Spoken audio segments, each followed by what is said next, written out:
ang kailangan lang natin 1.3 ml lang. Ito, linisan nyo mga kaibigan.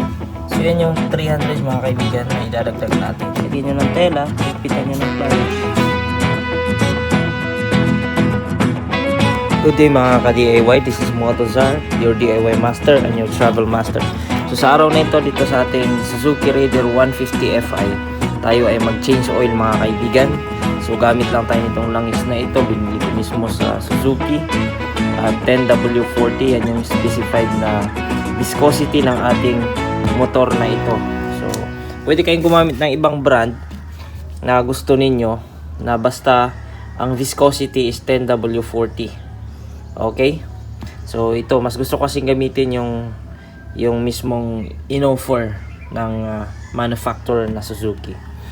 Okay, so sa pag-change oil natin ngayon, ang kailangan lang natin 14mm na socket wrench at itong pliers.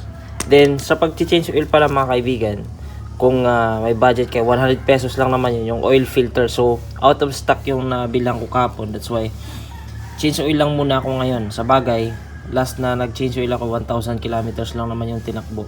Okay lang na kahit next na ako magpalit ng oil filter. Magpapalit kayo ng oil filter mga kaibigan, ito yung lagayan nun. Then baklasin yan. Then palitan natin yung oil filter. Dito lang yun. Kayang-kaya natin i-DIY mga kaibigan. Then take note, ang gagamitin lang nating langis ay 1.3 ml lang. So dun lang ako sa specified ng manufacturer. Nakasulat naman dyan 1.3 ml. That's why yan yung ikakarga natin. So yung plies na gagamitin natin dito, yun pambukas natin dito kasi hindi kaya ng kamay ito. Sa pag-drain natin ng langis mga kaibigan, ito lang naman yung tornilyo na yan. Yan yung 14. Ilogan ko na yan kanina.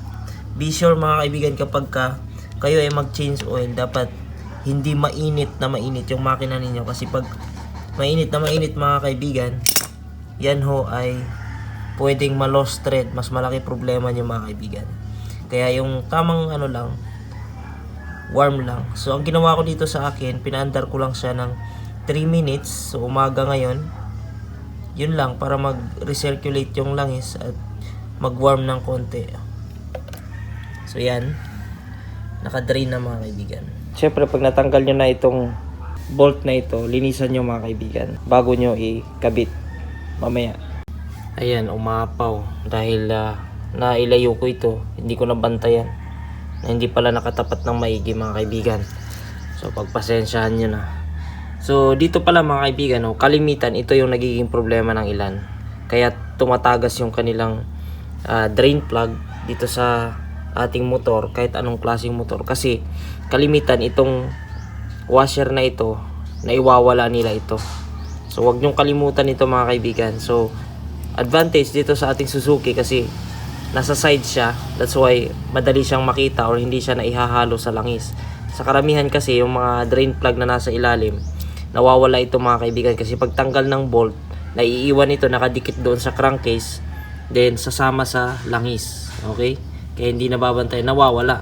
So ang mangyari, ganito lang siya na ikakabit, walang washer, at tatagas po ang langis niyan kahit anong higpit ninyo. So malamang-lamang ang magiging resulta nun kapag kahigpit masyado ay nalulost thread yung kanilang crankcase. So maraming cases sa ganyan mga kaibigan, yung mga naka XRM at sa iba pang mga klaseng motor na nasa ilalim yung drain plug. So ingat-ingat lang na hindi mawala itong washer na ito. Sa bagay may nabibili naman ito, pwedeng pinapalitan talaga ito kasi dumadating yung time na kapag kapit-pit na masyado yan ay lulusot na rin yung langis. So after na nating madrain yung langis doon sa ating makina, so gumamit lang kayo ng basahan. Ganito lang technique niyan. Huwag nyong naked na pinaplies yan kasi masisira yung plastic na yan mga kaibigan. So takpan nyo muna siya ng tela, ganyan. Okay, saka nyo siya ipa-plies. Yan, kasi okay, ihit na. Hinihigpitan ito mga kaibigan na hindi kayang buksan ng kamay. Dahil alam nyo na, pag maraming loko-loko o inggit sa motor ninyo, pwedeng buksan yan, lagyan ng mga metal parts o buhangin. Habang nagdi-drain din kayo mga kaibigan, that's the time na pwede kayo magbukas na dito para sa oil filter. Tanggalin lang yan, then nasa loob yung oil filter. So sa video na ito hindi ko may papakita dahil hindi ako magpapalit ng oil filter dahil yun yan, out of stock, and papalitan ko ito after another 1,000 kilometers run pag nag-change oil ako ulit. So may mga pagkakataon mga kaibigan na kapag pinatulon siyang ganyan ay humina na, tinagilid ko kaya konti kaya ganyan bumilis ulit yung tulo ng langis. So para ma-drain talaga maigi, pwede nyo siyang i-side mga kaibigan. So yan, hanggang sa maubos talaga yan para nga bago yung langis na mag-circulate ulit. Walang maiwan na luma hanggat maaari. Mga kaibigan, may mga maling konsepto, no? Yung iba, pag nagdi-drain ng para daw lumabas lahat ng langis, ang ginagawa, yung iba pinapaandar pa, no? O kaya binubugahan ng hangin mga kaibigan. Itong oil filler, yan, binubugahan yan o kinokompress ng hangin. So hindi siya advisable mga kaibigan, in the sense na yung ating compressor pwede kasing may tubig dyan o meron ding mga particles na pwedeng humalo sa hangin papasok sa ating makina. So alam natin magkakaproblema kapag ganun mga kaibigan. Hindi man siya kagad-agad na makita natin yung resulta, pero gradually pwedeng may masamang epekto. That's why mas maganda pa rin yung ganyan na natural gravitational force na lang yung hinihintay para ma-drain talaga.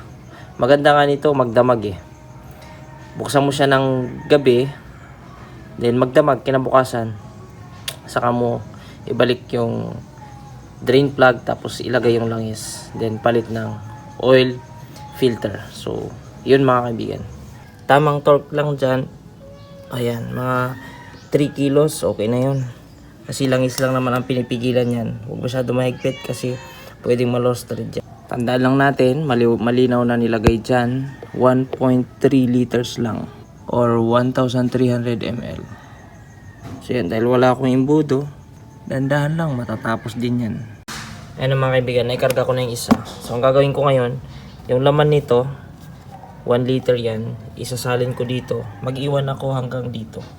So 300 yan, nagmarka ako dyan 300. So yan yung ikakarga ko, yung iiwan ko. So isasalin ko muna dito mga kaibigan. So yan yung 300 mga kaibigan na idadagdag natin. Ayan, hanggang dyan sa mark na yan. So ikarga na natin.